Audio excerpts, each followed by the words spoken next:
What Christianity does is it gets people caught up in impossible tasks. Like they'll talk about the 7 deadly sins, like one of the sins of the day is pride, or the sin that you have to overcome is pride. Don't be so proud. And what will happen is someone will go throughout the day, he's not proud of anything, and at the end of the day he'll go, oh, I'm not proud of anything, I've conquered the sin of pride. I'm proud about that. Oh wait, oh, there's the pride again. And or for example, let's say lust. You can't have lust. You can't, think, sexual thoughts about someone of the opposite sex. Of course, that's impossible because what is it, like a guy thinks about sex every 6 seconds or something like that. And so what it does is it gets you caught up in all these impossible tasks. And by getting you caught up in these impossible tasks, it makes you feel like you're deficient in some way, and that you will not be able to get into heaven, right? That when you die, you'll go to hell or something like that, because you're deficient, because you can't conquer these tasks. You continue to think sexual thoughts about more than one person, more than the person that you're married to. You continue to be proud. You continue to look at something that someone else has and go, wow, I wish I had that. Oh, what's that? That's a covetousness, whatever. And so that's what it does. And so it makes you think that you have to, that you're deficient in some way, and so you have to pledge your life to Jesus the Christ. And I know it's funny, Christians, Christ is a title. It's not his name. It's like captain or lieutenant, and so Christianity, it's like Lieutenant Anity. It's kind of retarded, and so that's what Christianity does. And the same thing kind of gets played out in human creationism. That is, you have this mythology of the various races of man are identical. Now, that's what hardcore human creationists believe, and that they believe that given an identical environment and identical upbringing, the aggregate races of man, and I know there's no way to totally make it all clear cut, but they're relatively discrete. They believe that when you put these people in identical environments, if you take some sort of random sample or some sort of representative sample and you give them an identical environment, the kinds of people that come out of this environment will be relatively identical, at least a lot more identical than they are today in their behavior. And saying that the vast majority of the gaps in behavior and in income and in all the crimes and IQ, I know a lot of people hate that, but IQ, it's a better predictor of job performance than where you went to school. It is. So, and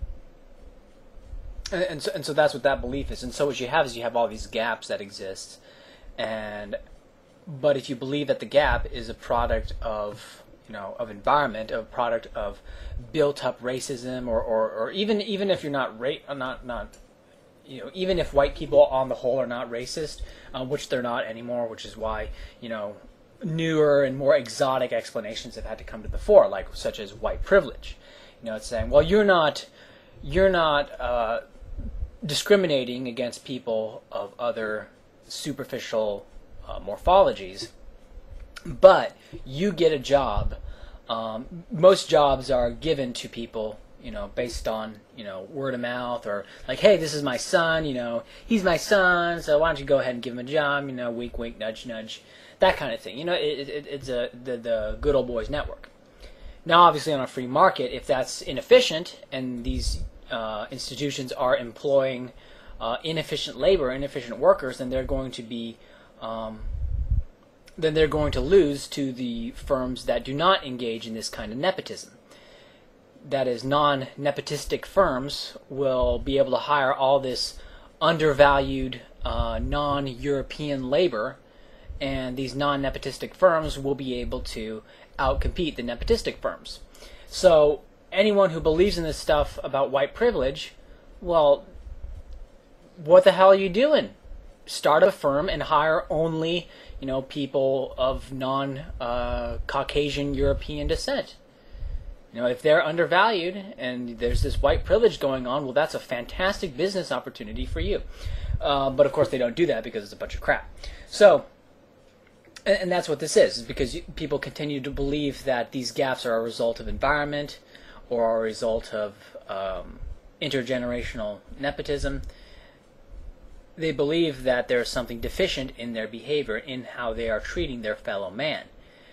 And so what they end up trying to do, well, not they, when I say they, I mean people who fashion themselves as progressives, these humanist creationists, they say that this gap needs to close, and these gaps need to close. But of course the gaps will not close because they're a product of genetics, predominantly. There's some things, okay, there are some things that are predominantly environmental, but even that, it's a result of poverty. So, and the fact is that, for example, the fact is that black people are, a greater portion of black people are in poverty than white people, and people in poverty tend to have certain disadvantages, although less and less so as we go through time. And as a result, that gets expressed as black people tend to have less advantages because black people tend to be in poverty more. Right? That's kind of how that actually works. So because of that, even if you have a purely egalitarian society, that's not going to close these gaps, because that's not even going to close the entire, because there are some white poor people too, right? And so the gap won't close as much as people think. But because people think that it's entirely environmental, that these gaps are entirely environmental, they think that it's a failing of them, or it's a failing of their society as a whole, that these gaps are not closed. And so that's the impossible task, right? That's like one of the 7 deadly sins. I mean, it can't. The gap can't be closed. It won't be closed. It won't be closed until the genes themselves are changed, or we live in some sort of technocracy where all production is done by robots. All right. So that's how that is, and that is why humanist creationism is similar to religion, in that it puts forward this impossible task, and because you cannot achieve this impossible task, you are insufficient, and that society as a whole is insufficient, and humanity is wicked. And what is the call to action as a result of this? Well, the call to action is rapid expansion of the state. It's the imposition of the total state.